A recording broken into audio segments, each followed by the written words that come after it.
Hello! Did you know that practically everything you own is produced by only a single company?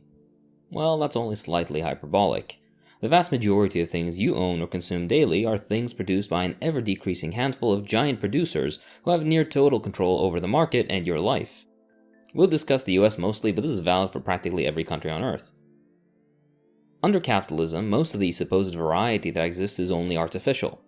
One single massive conglomerate with hundreds of sub-brands underneath, producing basically everything from shampoo to medicine. Toothpaste is a perfect example. Go to any grocery store and gaze in awe of the hundreds upon hundreds of boxes. Take a look at any number of them to find out that magically they're all made by either Colgate-Palmolive or Procter & Gamble, the makers of Crest. Candy isn't any different. Just 3 companies make practically every candy on Earth: Mondelez International, Mars Incorporated, and the Hershey Company. Medicine is the same. Over a standard lifetime, you'll only really encounter 2 companies, Pfizer and GSK. Even in death, Hillenbrand caskets make up 50% market share of all caskets made. The other half belongs to, unsurprisingly, one other company. This is reproduced even in day-to-day things you wouldn't even think about. Meta owns Facebook, Messenger, Instagram, and WhatsApp, things that the bulk of humanity uses at some point or another throughout their day. Retail with Walmart, Amazon with many specific lines of business, eyeglasses with Luxottica, mattresses, dairy, meat, airlines, glass, alcohol, appliances. Think about it, and there will most likely be at most 4 major producers that absolutely dominate the landscape, with the number decreasing year by year. The traditional argument for capitalism that allows for variety really does fall flat. At its core, capitalism tends towards monopoly. Marx termed this decentralization of capital, and is not only a natural process of the system, but also absolutely necessary. When there is market competition, different entities compete, and some lose out while others win. When they do win, do they let the loser keep their market share? Of course not. The winners slowly, or not so slowly, consolidate a bigger and bigger market share into themselves, cornering the market and establishing themselves as the key player in that particular industry. Another unchanging myth of capitalism, that of the small business, also falls flat in relation to this development. Small businesses logically provide mostly small-scale services to mostly local customers. They employ a few dozen workers at most and source their own materials from other companies, usually large conglomerates. Slowly but surely, small businesses either end up becoming large capitalists, joining the ranks of those conglomerates we've spoken about, or they are bought out, are outcompeted, or simply go under. The latter, of course, being the most common by a large margin. This is a fundamental and characteristic development of capitalism that stands in direct contradiction to the established ideological doctrine of those that promote capitalism. In essence, this is yet another example of capitalist projection, in which a core feature of capitalism is thrown onto and claimed to be a shortcoming of socialism. With the concentration of capital comes concentration of wealth too.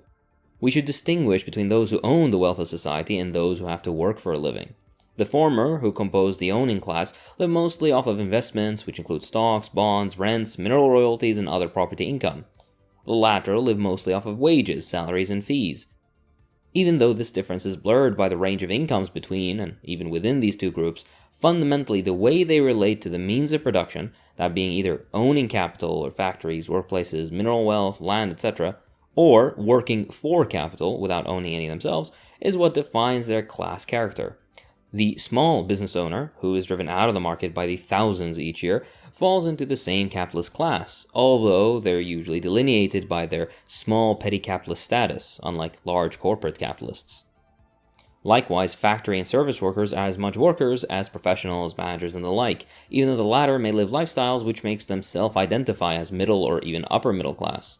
The nuance in this analysis is deep, but the core is this.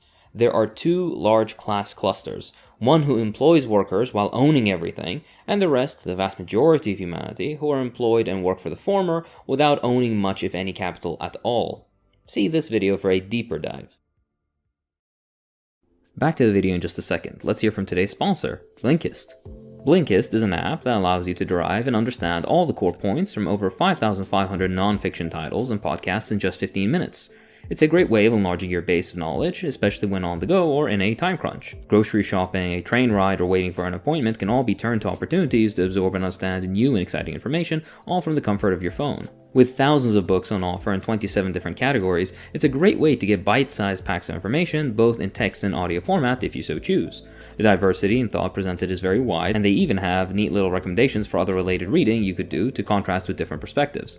I know several people with busy lives that without Blinkist would have never actively read before. Of course, to test out the platform, the first thing I went to was the Communist Manifesto by Karl Marx and Friedrich Engels, which is one of the many options they have in their politics and philosophy sections. The work, as you should know, was one of the first popular presentations of communism as a political movement regarding class struggle between the working class and the bourgeoisie, and I was pleasantly surprised by how well the ideas were presented, as well as how convenient it was to pick up. A great thing to read or listen to with any downtime. Right now, Blinkist has a special offer for you guys. Click the link in the description to start your free 7-day trial and get 25% off premium membership. And, at no additional cost to you, Blinkist has a new feature, Blinkist Connect, which allows every Blinkist premium plan to be shared by 2 different accounts. So, what are you waiting for? Get your 7-day free trial and 25% off Blinkist Premium by using my link in the description below. Big thanks to Blinkist for the sponsorship. This allows me to pay my editor fairly, so the support is very appreciated. Alright, back to the video. So, as the owning capitalist class consolidates more wealth underneath itself, even cannibalizing those smaller than themselves within the same class, the working majority are further pushed to the brink. Inflation eats away at your income, wages are stagnant and in real terms are actually falling, wage theft and surplus value extraction are steaming ahead without so much as a peep.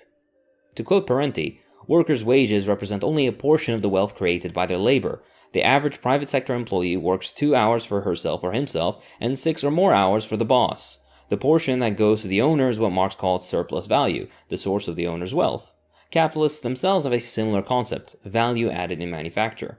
In 2000, workers employed in manufacturing alone produced at least $1.64 trillion in value added, as reported by the US Census Bureau, for which they were paid $363 billion in wages, or less than 1/4 of the market value created by their labor. Workers employed by Intel and Exxon received only about 1/9 the value added. And in industries such as cigarettes and pharmaceuticals, the workers' share was a mere 1/20th. In the last half-century, the overall average rate of value added, the portion going to the owner, in the United States more than doubled, far above the exploitation rate in other industrialized countries. We'll quote Parenti a lot today. What does that teach you? That you should definitely read more Parenti. This presents itself, contrary to the often heard myth of the middle class, as severe wealth inequality. The top 1% own more than 50% of the nation's wealth, in total and in real terms, be they stocks, investments, bonds, resources, land, or any other assets. In essence, a minute percentage of the population owns more than the combined wealth of 90% of people. Even for those working families that own some investments or stocks, they're often of insignificant amounts, with them almost entirely being under $2,000, if they have any at all. If you were to factor in debt, mortgages, and other responsibilities, the vast majority of American families have practically no real assets, and in some terms even negative value. Those self-made fairy tales are, well, just that, fairy tales. Most people die in the class to which they were born. Meanwhile, the absolute richest rarely worked for their money, with inheritance bringing in the lion's share of wealth over several generations. With skyrocketing corporate profits, there is ever-rising income inequality. Marx said, there must be something rotten in the very core of a social system which increases its wealth without diminishing its misery, and that rings ever true. Investment growth, which is usually reserved only to the very wealthy, has grown up to 3 times faster than income from work. Since the 90s, the 500 largest US industrial corporations more than doubled their assets while eliminating over 5 million jobs. Since then, and especially during COVID, they've reported year after year of record profits. In fact, the sheer level of wealth development seems eerily more like a wealth transfer, in which the bottom 90% lost trillions in wealth and the top gained trillions in wealth. To complete the poetry, they also find many loopholes to avoid any possible way of paying back that stolen wealth into society by dodging and politically securing reductions in taxes year in and year out without consequence. All the while, real incomes for the rest of us fall. The power of the wealthy business class is unlike any other. Through massive networks of representatives and companies, these corporations and their owners control the rate of technological development and availability of livelihoods. They relegate whole communities to destitution when they export their industries overseas for cheaper labor markets. They devour environmental resources, stripping forests and toxifying the land, water, and air, while creating conditions of scarcity for millions of people at home and abroad. A small number of giant corporations control most of the US economy. The trend is towards ever greater concentrations as giant companies are swallowed up by supergiants in industries such as oil, pharmaceuticals, telecommunications, media, health insurance, weapons manufacturing, and banking. Let's name a few examples. Chase Manhattan took manufacturers Hanover and Chemical Bank, which were then acquired by JP Morgan. 3 years later, JP Morgan Chase bought up Bank One in a $58 billion deal that created the second largest US banking company. Verizon took over MCI for $6.7 billion, while Sprint and Nextel merged for $35 billion. Oil titans such as Exxon and Mobil merged, while Chevron took over Gulf and then consolidated with Texaco. To quote Parenti again, the enormous sums expended on these acquisitions could be better spent on new technologies and production. Over the past 25 years, US corporation giants spent only $2 trillion on research and development, but $20 trillion on mergers and acquisitions, great expenditures of no real social value. Such mergers benefit the big shareholders, creditors, and top executives, but leave consumers and small suppliers with fewer choices and higher prices. These entities that drive all these mergers, further consolidating power over the economy, which drives everything in society, are carried out to the benefit of that small sliver of the population discussed before. This puts an indescribable amount of power in a small handful of families, which use that power to win political concessions and change for themselves. The Rockefellers are an excellent, although not the only, example. They hold stakes in just about every industry in most countries on Earth. The Rockefellers or their associates sit on the board of many of the largest oil companies, titans of industry, and banks. They've even held political office at the level of president, vice president, top cabinet positions, the governorships of several states, key positions in the Federal Reserve Board, the CIA, foreign relations positions, US Senate, and House of Representatives. And that's only one of these hyper-influential families. With all this centralization of capital and power, all the rest of us are worse off for it. In standard American mythology, corporations are held sacred as job providers. To quote Parenti, the top 200 transnational corporations account for more than a quarter of the world's economic activity, while employing hardly 1/100th of 1% of the world's workforce. The capitalists seek to raise profitability by downsizing, meaning laying off workers, speed-ups, making the diminished workforce toil faster and harder, downgrading, reclassifying jobs to lower wage categories, and using more and more part-time and contract labor, meaning hiring people who receive no benefits, seniority paid vacations, or steady employment. Tens and hundreds of thousands of well-paying manufacturing jobs have been eliminated through the above measures. Meanwhile, the vast majority of new employment is in precarious, insecure gig or other temporary economy nonsense. Of course, cutting jobs leads to less buying power for the majority of the population. Less buying power means less consumption, which leads to crises of overproduction and recession. More stuff is produced than there is demand for it, as people simply cannot buy, or choose not to buy, those same goods or services they produce. This is a catastrophe for the working class and even small capitalists, where small-time competition is eliminated, unions are weakened, the reserve army of labor is strengthened further, depressing wages, and the large capitalists walk off with massive bailouts and bonuses, even when their own companies or banks go under. To quote, during recent recessions, corporate profits grew to record levels as companies squeezed more output from each employee while paying less in wages and benefits. Nowhere was this more evident than the recent COVID situation. With an increasingly bleak employment picture also comes a capitalist favorite, inflation.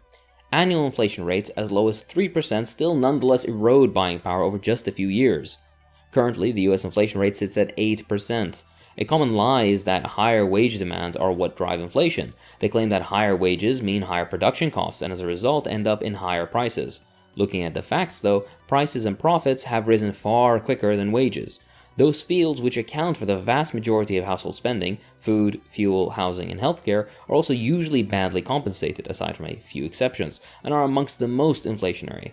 Prices rise, but wages have stayed stagnant, and even fallen in real terms. It isn't workers pushing up prices, it's the profit motive. To quote Parenti yet again, the wage-price inflation spiral is usually really a profit-price spiral, with the worker more the victim than the cause of inflation. This is not to deny that by depressing wages, business is sometimes able to maintain a slower inflation creep while pocketing bigger profits. As financial power is concentrated in fewer hands, prices are more easily manipulated. Instead of lowering prices when sales drop, the big monopoly firms often raise them to compensate for the decline, as happened with some companies in the 2009 recession. Prices are also pushed up by withholding distribution, as in 2005 when the petroleum cartels created artificial oil and gasoline scarcities that mysteriously disappeared after the companies jacked up their prices and reaped record profits. There's a lot more nuance to this discussion, obviously, but that can't be fully covered in a 20-minute video. The point, however, is clear. Massive corporations consolidate more and more underneath themselves and have undeservedly massive influence over every facet of our lives. This is a situation that cannot be solved within the capitalist system itself, and if you're curious about solutions, then I can recommend these two videos here. That's all for this time. If you enjoy what I do, then please consider supporting me on Patreon, it really does help. I'd like to thank my patrons, so thank you too.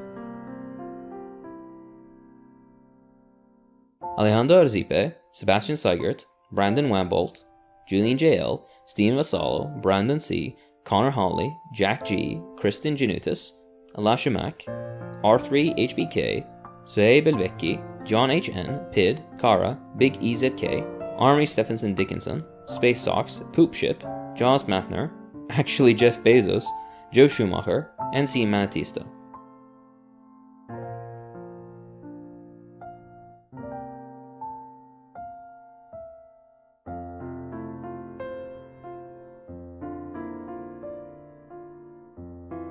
Thanks for watching.